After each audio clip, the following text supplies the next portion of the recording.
Hello again and welcome back to the Old Paths. We appreciate you being here.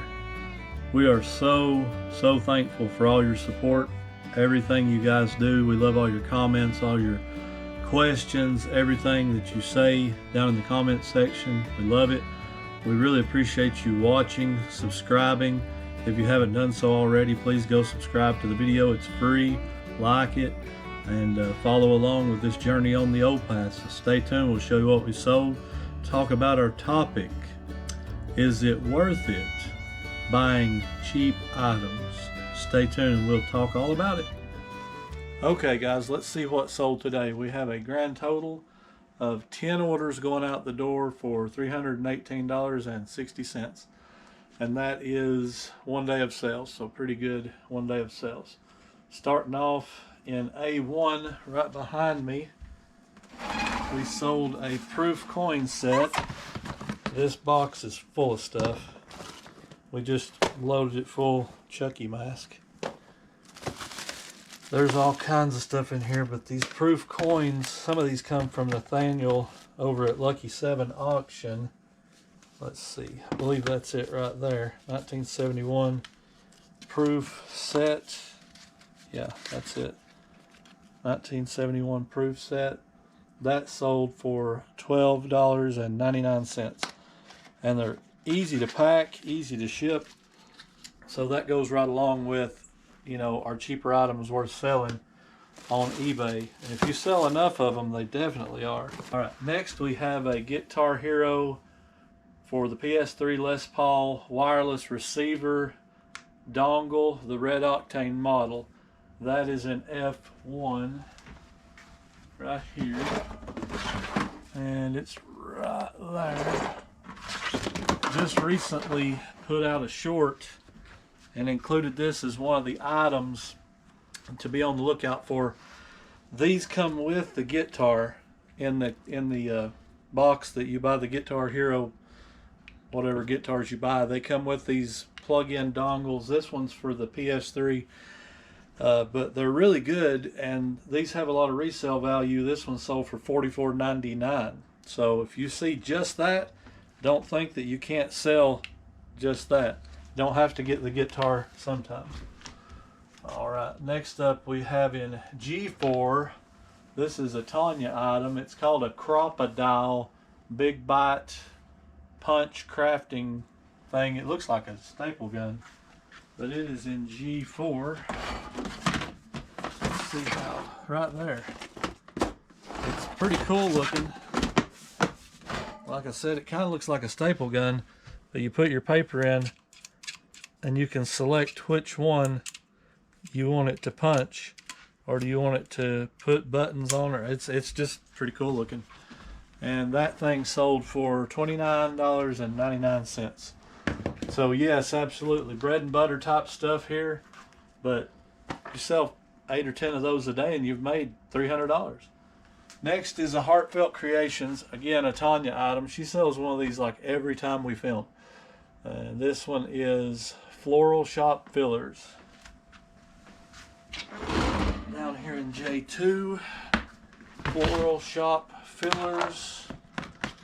You would think this thing's starting to get empty, as many as we're selling, but look at that, it is still full.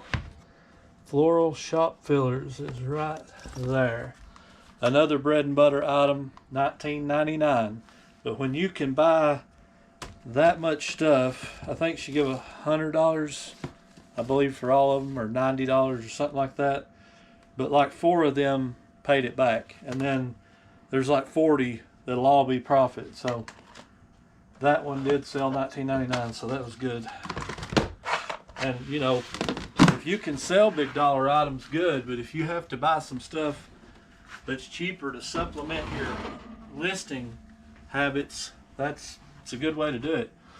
Next we have a Fur Real Friends Munchin Rex Interactive Pet Dinosaur M2. Right here. M2. I probably should have put him on a shelf. He's pretty big. Takes up a lot of tote space. There he is. We've sold 2 or 3 of these in the past, and they're always good for $24, $25. That one sold for $23.99, and you see them out and about. All right, next up we have a wrestling WCW 1999 referee action figure 02. I think I seen him the other day when I was pulling some guys. Yep, he's right there on top. So pretty cool. I've sold him a few times. He's not big money, but again, you can throw that in a poly mailer, ship it out super quick. And I've got probably a quarter in each of these guys, and he sold for $12.99. So if you can sell something like that for $12.99 that you put a quarter into it, why not?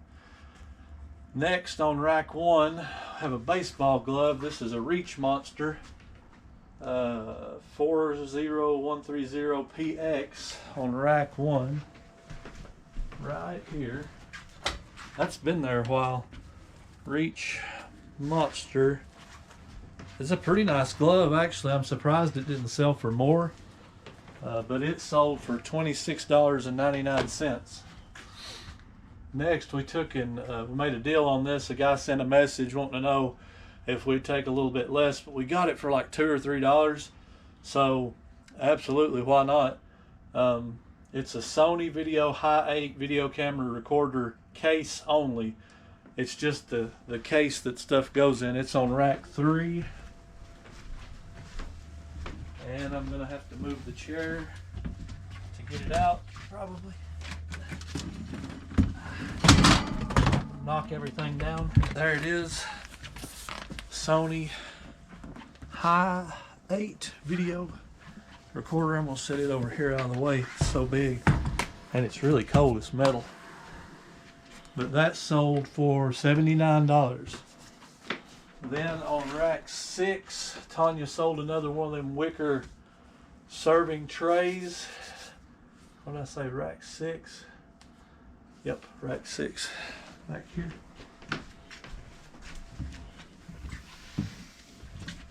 Back here in the corner, we've got about 10 or 12 of those left. She bought all these for pretty cheap. I can't remember, maybe how much, quarter a piece? You can't hear her talking, but she said a quarter a piece. And that sold for $17.99. Then we have a golf club to round out the sales today. This is a golf club, Adams Golf Idea A705 sand wedge.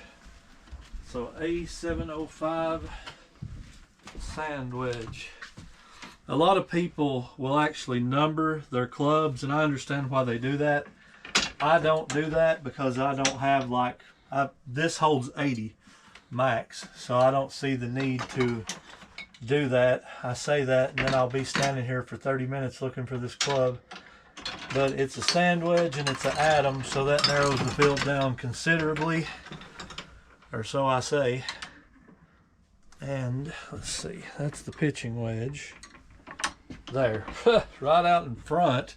If I would have opened my eyes right in front, it was easy find. I was looking everywhere else for it.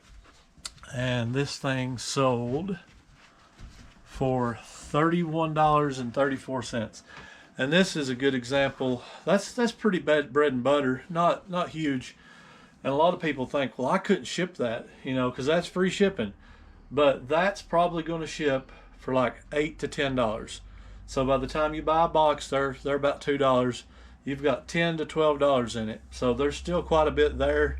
Probably make 20 bucks, 18 bucks, something like that on it. So really, golf clubs are good too. So we're not quite done packing, but this is everything for today minus one. We still got to pack that. Okay guys, so our topic for today is it worth it buying the cheaper items? We showed you during our what sold some stuff that we had bought and resold, and it was more bread and butter stuff, but if you can buy, let's take hats for instance. If you can buy a hat for a quarter and sell it for $20, take off your fees, and if you're like me, take off your shipping, you're still going to make $13, $14 on that hat. Now, if you sell 5 items like that a day, you know, you're coming in close to $100 profit.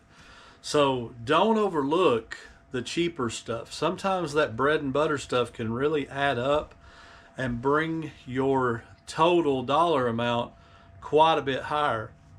I bought probably 500 pieces of wrestling action figure stuff, and some of it will be decent, but most of it's going to be $15 to $20 items. But I gave like $50 for all of it. And when you break that all up, I've got next to nothing in it. And if I'm making, let's just say my profit at the end of the sale is $10, and I've got 500 pieces, do that math. That's huge money. Now, yes, it will take a little while to sell all 500 pieces. But if you do that over the course of so many years, you know, so many months, so many weeks, so many years, you build up your inventory. Currently, right now, I've got 1,500 listings, and I've got probably that many more in my death pile that I could get out and list, and we are actively listing and taking pictures all the time. But I mean, you know, that's a lot. If you could get your inventory built up to a level like that, with a mixture of higher dollar stuff and a mixture of bread and butter stuff, and you're making, you know, Chris Old School Picker talks about this. My partner over at Two Old Guys Reselling Podcast, by the way, if you're not subscribed, go over there and subscribe too. But he talks about it too, you know, just that we should be somewhere around 1% of our store, and he's right, you know. So 1,500 listings would be somewhere in the neighborhood, somewhere in the neighborhood of 15 sales a day. Now, I'm not currently at 15 sales a day. I'm probably at like 8 to 9, so I'm a little low. But let's just say I ought to have 10 sales a day. 10 sales a day at a $20 sales average, $200 a day. I mean, it doesn't take a lot of cheaper items that you have 50 cents and a dollar in to make good daily sales. Now, I'm not going to lie, if I could sell a $200 item and a $100 item, that would be great. But if all I sell is 20, 30, 25, 35, you know, that's okay too, because this is not, we're not trying to win a sprint. This is a marathon. If you're in this, like I'm in this, you're in it to supplement your income. You know, me and Tanya are supplementing our income. Now, we're doing good with it. It's paying off. Some people are in it full time. You know, I consider us full-time resellers, but this isn't our only source of income. So if we didn't have it, we'd be okay. But some people depend on this, and I understand that. So don't overlook the cheaper items. Don't overlook the stuff that seems like it's not going to be all that valuable, because a $20 item here, a $20 item there, and you've got good money, you know, in sales. So I think there's a lot to be said about the bread and butter sales, what they're worth, what the value of those are. Now, I have a kind of a rule of thumb that I've been going by for probably the last 6 months.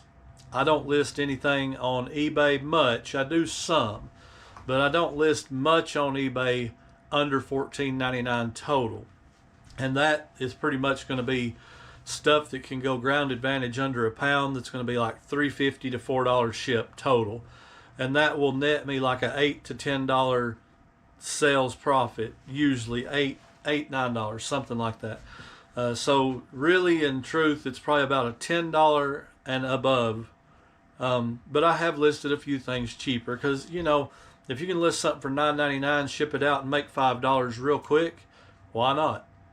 But I don't flood my eBay with that, because seemingly it seems like when you list a whole lot of cheap stuff, you sell a whole lot of cheap stuff. And it seems like when you list a whole lot of expensive stuff, you sell a whole lot of expensive stuff. I don't know what the collaboration is, you know, with the algorithm or anything like that. I'm not privy to any of that information, but it seems like there is a link there. But yes, absolutely, cheaper items are worth at least looking at. I don't spend a lot of time, you know, doing like a Google Lens or taking a photo or looking it up on eBay if I know it's cheap. If I know they're cheap and I know they're decent, cheaper items, I'll go ahead and buy them, especially if you can get a bulk deal on something like that. I'll go ahead and do it. What I really look into is on the more expensive stuff. I kind of do a comp on that stuff to see where I'm coming in.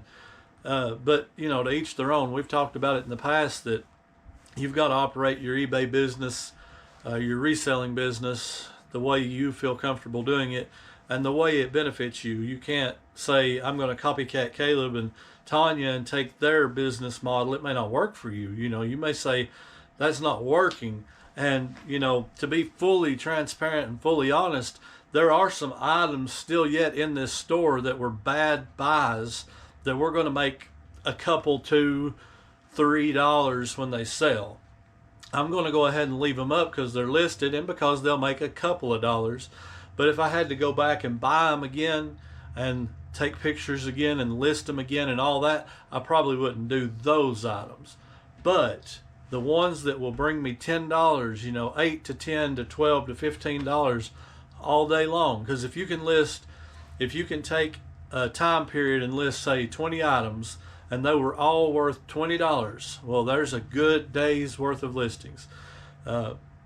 Every listing's valuable if it's valuable to you. But, you know, the bread and butter can be really good. Well, that's going to be it for this video. Appreciate you guys hanging out with us and supporting us. Again, if you haven't hit that subscribe button, go down and do that. Turn on that bell that says personalize your all notifications. And follow along on this journey. We're enjoying making these videos. Don't plan on stopping. As long as you guys like them, we like them. And we appreciate you being here. Until next time, keep seeking the old paths.